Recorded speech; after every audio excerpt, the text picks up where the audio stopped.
Hey everyone, before this episode starts, Jacob and I have a quick announcement.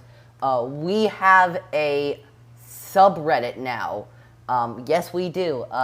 Jacob, you want to talk a little bit about our subreddit? Yeah, sure. It's I believe r/Star Wars in a Galaxy, Yes, it is. and it's just kind of a space for any kind of questions for us, possible topics for future episodes. Really, just kind of a fun place to chill, discuss Star Wars, theorycraft, Star Wars memes, really anything Yeah, related to the podcast. So related I to think that, it's gonna be fun. related to that, we now have a new series, Jacob and I. We're both big Star Wars gamers, so we wanted to play some Star Wars games and have a series for doing that. So we created a spin-off series. This is called Beyond a Galaxy. The first episode is up on our subreddit. I'm playing Supremacy on Battlefront II. And yeah, that's it. I guess to the episode now.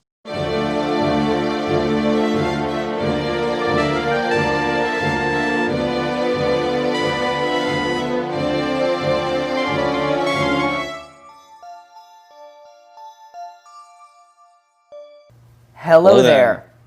Welcome to the second episode of In a Galaxy. Now, we just recorded half of the episode already, and then the FaceTime that we were on glitched. So we're re-recording. Not gonna lie, it's kind of frustrating, but Kind of frustrating. This is the first time this. we shall persevere. We will persevere. So first thing, when we begin this episode, we're on the planet core in Naboo, and okay, here's my pitch for this. George Lucas is like, okay, I want a monster, and then you'll never guess. Yeah. I want a bigger monster. A bigger monster. And then after that, an even bigger an monster. even bigger monster.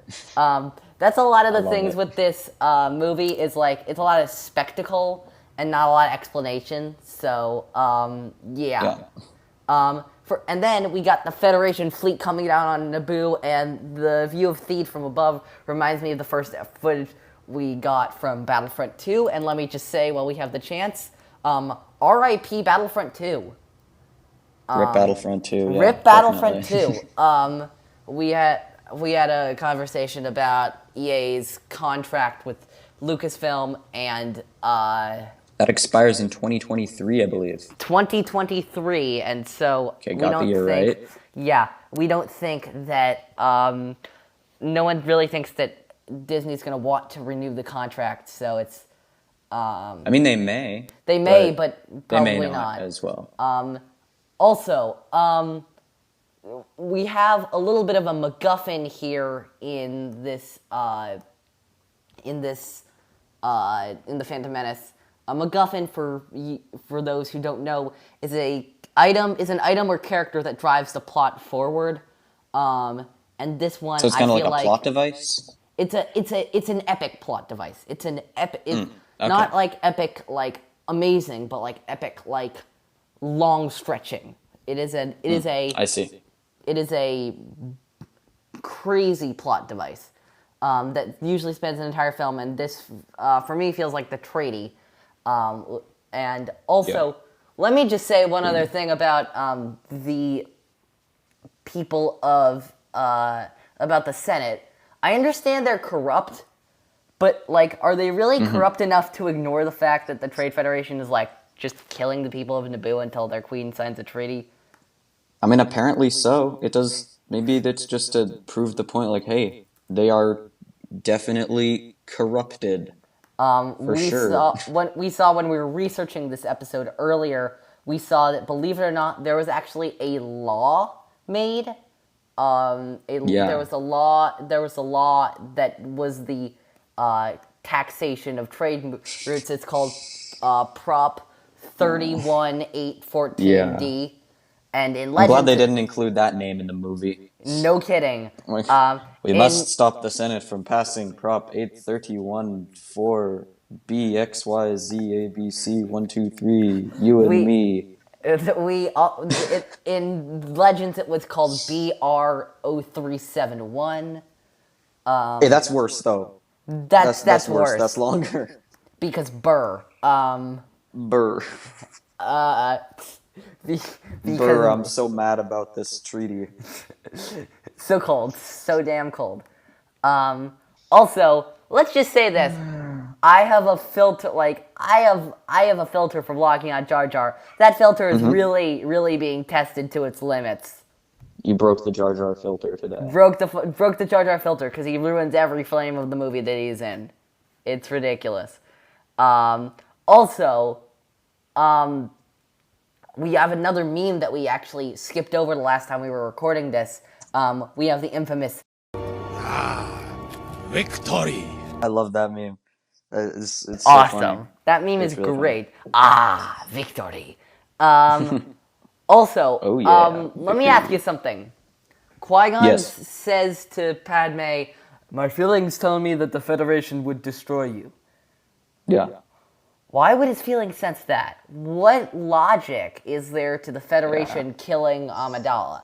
It feels kind of weird. They need her alive to sign that treaty. I don't understand. It's a little strange. Yeah. Also, admittedly. here's another thing that's a little strange for you. Do you think there's any rhyme or reason to where or when Sabe is used as Padme instead of Padme herself? There's no rhyme or reason to it. I think it's kind of confusing. It is given that extremely confusing. Wait. Given that oh my God. Given that we don't really know. Like, there's no way to know that the switch was. So there is a little bit of a way to know, but like, I saw it and I was just kind of like, am I going crazy or what's going on here? Yeah, what it's I mean? really strange. We also have the infamous, my favorite Phantom Menace meme, actually.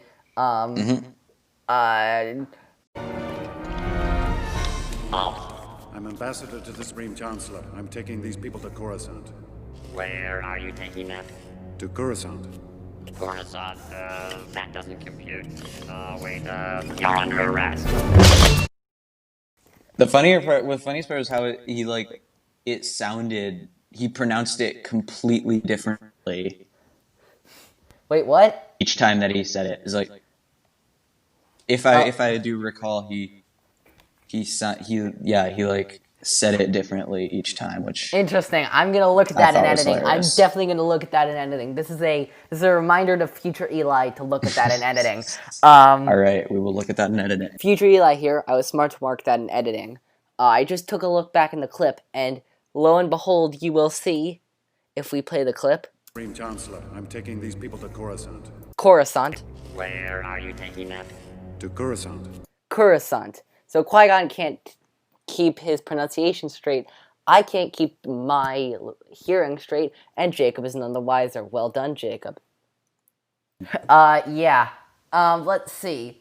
I gotta say, the scene where they're destroying the battle droids, pure awesome. Like, other than the sloppy dialogue, I just love that fight, because it's, like, I don't know, it's just really fun, and all the fights in the Phantom Menace are amazing. Let me just say that. All the fights in the Phantom Menace are just amazing. We'll agree to disagree on that. I don't know. Agree to disagree. Also, we have a lot of good characters being introduced. First one, R2-D2 saving the day yet again. Like, seriously, how many times did this little droid just completely save everyone's butts? The scene where they were introducing him to the Queen, except it wasn't actually the Queen, was It wasn't the I Queen. thought that was a very strange scene. It was we a did get little one of the strange, iconic but it was lines. like, but The it was iconic like line that we good forgot fan about. service. Yeah. One thing What- I forgot about that I found kind of funny in a way, I guess, was Jar Jar's line, of course, where he says, "Hello, boyos." Hello, boyos. It's just like, oh my, bro, how? Yeah, what? it's not good. What- It is what? not good. It is very, Boyos? very Oh my not God. good. Yeah, It's kind of funny, but it's also just kind of like, yes. And kind then of offensive. Sidious says the line that will change my life for the worse. This is my apprentice, Darth Maul. He will find your lost ship. Let me just go for a while. Let me just take a minute, because let me tell you, every single time This I is see getting out of Darth hand. Maul on screen, I hate him more. But why? What do you hate about him? So actually, it's not this part. This part is not. Well, okay. The kind of villains I like in Star Wars are the kind that, like, this is why I don't like Boba Fett, for example. I don't like Boba Fett that much, for the same reason as Maul, because he kind of just stands there and looks cool, but doesn't actually really do anything. That's why I'm much more privy to a villain like Dooku or Thrawn, because they actually They're kind of like sneaky. because they can actually think and they can actually do stuff. But then the Clone Wars. I mean, came we along. end up Maul is able to think very well, where he kind of predicts, or he ends up being able to see Order 66 and what's going on when a lot of other people cannot. He To be gets fair. smart. He gets smart. But I was gonna say, then comes the Clone Wars, which I love that series. It is one of my favorite things about Star Wars. The worst mistake that show ever made, in my opinion, was bringing back Darth Maul, because, and it's not just I love because Darth of. Maul in the Clone Wars. Darth Maul in the Clone Wars is the way more interesting, at least, than Darth Maul in the Phantom Menace. Oh, absolutely. I think that is true. I still think that they should not have brought him back for one simple reason. Why? Darth What's Maul started a precedent in Star Wars. Of bringing people bringing back. people back from the dead. It happened to Maul, and then it happened to Palpatine, which was, people have mixed feelings about that. Happened to Rey, arguably. Arguably happened to Rey, sort of a little bit, but not. I'm know, not the sure whole if I'd Heatling count thing, that. like, I was gonna and go with Kylo, happened like- to Echo. Happened You to did Echo. happen to Echo, yeah. Which I guess you're right. That was kind of the beginning of this weird thing of, like, no one's actually dead unless, like, they die I 3 remember times. I remember the series about Snoke being alive. I remember the Oh my series about gosh, yeah. Phasma being alive. I know there's some people out there who think Mace Windu is alive. It's like it is. I would like Mace Windu to be alive. I would Maybe, not I like don't know. Mace Windu, especially after this episode, after the last episode of the Clone Wars Shattered. Man, I don't want Mace Windu to be alive. Why not? Spoilers coming for the last episode of the Clone Wars Shattered. Spoiler alert. Spoiler alert. Windu is a complete jerk in that scene. In the I scene can't with remember what he Ahsoka, says. What does he say? he says to Ahsoka, "These matters are none of your concern, Oh, yeah, that's citizen."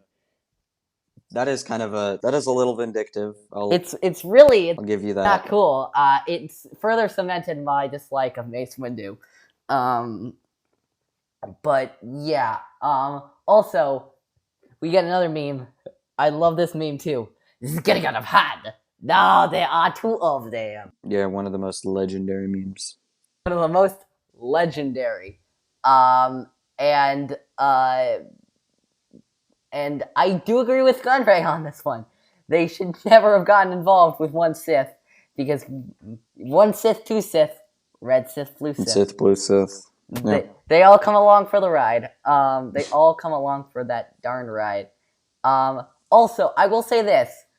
Did you notice that when Captain Panaka is talking to Queen Sabe, actually in that scene, he says, I do not agree with the Jedi on this one. "Is that some subtle prejudice, or am I just I don't know. leaning too much into this?" How 'Cause about I this? feel like How that about might. this? Yeah. Another weird moment. I thought. I agree. Maybe, I don't know. It's too small of a moment to really tell. Mostly, moment- I just wanted to use prejudice again, because fun term. Yeah. But The moment that I found weird, or not weird, just kind of weird and just kind of strange, I guess. Kind of funny from like a script perspective, is when Qui-Gon said, "Oh wait, what did he say?" He said, like, "I think we've had enough decrees from the Queen for one day," or something. oh yeah, that's It's just like, I don't feel like being the I don't feel Queen like anymore, following her or I don't feel like orders. following the Queen anymore. I mean, It fits with that's Qui-Gon's fine, character pretty well, but but it sounds weird. It sounds weird. I do agree. Also, when Panaka insists on bringing the handmaiden, who's actually Padme, along. Qui-Gon just looks ahead and says, "This is not a good idea." And judging the entire Star Wars saga, no, not a good idea. Yeah. And then we get one of them. And actually, I want to quibble with something. Padme in this movie, and per the amazing Weird Al song, "The Saga Begins," Oh, yes. is 14. Probably the best thing to come from this movie. That's 14? Wow. 14. Does not look Pretty 14. crazy. Not convincing. Not convincing. Does not look 14. I reject that. Also, consider... Oh, I forgot what I was going to say. No. It was something on that... why would they... Isn't Queen Amidala democratically elected or something? Yep. I believe. Yep. Why would they democratically elect a 14-year-old? Like, that just seems like a bad idea. Actually, believe it or not, I know the answer to this. I don't know if this is a Legends or canon answer, but there was some like stigma or something. There was some belief among the Naboo people that young girls possessed disorder like unparalleled wisdom and strength. I know it sounds really strange, but that is It literally does sound strange that to is me. the answer that I remember from, I think it was like some source book about the Phantom Menace. But yeah, that is the reason, I think. I'm pretty sure. Future Eli back again here. This is actually pretty interesting. First of all, when I was looking this up on the internet, I just typed in, "Why does Naboo?" The immediate two other answers were have young queens and elect young queens. So there you go. This is from the official Wikipedia page. The Naboo often elected young women, believing they possessed a form of pure childlike wisdom that the adults lacked. So that's our official answer. Yeah. Also, we have the scene, which I remember you mentioned last episode. I love. I remember when you mentioned this, and I was excited to get to this, where Jar Jar Binks infamously steps in a pile of shit. Literal shit. Yep, of course. Who doesn't love it? I know you love it. We all love it. Hashtag thank you Jar Jar. Make that a hashtag. Hashtag One of thank the you most- Jar Jar. In my opinion, it changed my life. It was one of the most important moments in cinematic history and really world history in general. I think we could say that Jar Jar stepping in poop was the turning point. It was the beginning of all of this. What know else? I mean. Oh yeah. So we have Watto, and we have our third and I think final instance in this movie of racial stereotyping with Watto. Intentional or not, it's kind of weird. Intentional or not, it's kind of creepy, honestly. And then we introduced, and Jacob, let's just say this: the Skywalker saga has officially begun because we have our first Skywalker, Anakin Skywalker. And let me ask you one question. Are you an angel? Oh no. See, By that's the the moment I'm talking for. Where that's the moment I was talking about earlier. No, I think that was in the deleted part. But that's when Jar Jar's antics become less of a nuisance and more of a honestly just a relief from the bad acting and bad dialogue. I don't know. Padme Actually, and Anakin. for me, I'm actually cutting. I'm cutting Jake Lloyd a bunch of scrap here, a bunch of slack, because I think Jake Lloyd's acting. He's like 7, 8, 9. Yeah, Jake Lloyd's acting far from good, far from perfect, but he was fixed with bad lines, and he did he did his best with them. His best wasn't great, but it was his best. I feel like he did the best with what he can. Like, I know, I think it's horrible that he got bullied and harassed for that the way he did. It is terrible. He did not deserve. No one deserves that. And honestly, that just kind of sucks. Is you have some really weird bad lines, and then you have George Lucas, who is kind of notoriously, well, he's a very hands-off director. Obviously, Faster we already and know more, that. Faster and more intense. Yeah, and Yeah, I remember Mark Hamill interview where Luke or not God dang. Mark asks it was on the set of The Empire Strikes Back. Mark Hamill was recollecting asking George Lucas about should Luke be jealous that or Leia and Han. yeah, should Luke be jealous of Leia and Han? And then he just says, "Let me get back to you on that," and then never does. So with that kind of, if that's the kind of directing in mind, honestly, I don't like. Can we blame him?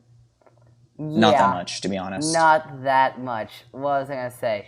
Oh yeah. By the way, aren't you an angel? Throw away a line, like never hear from it again.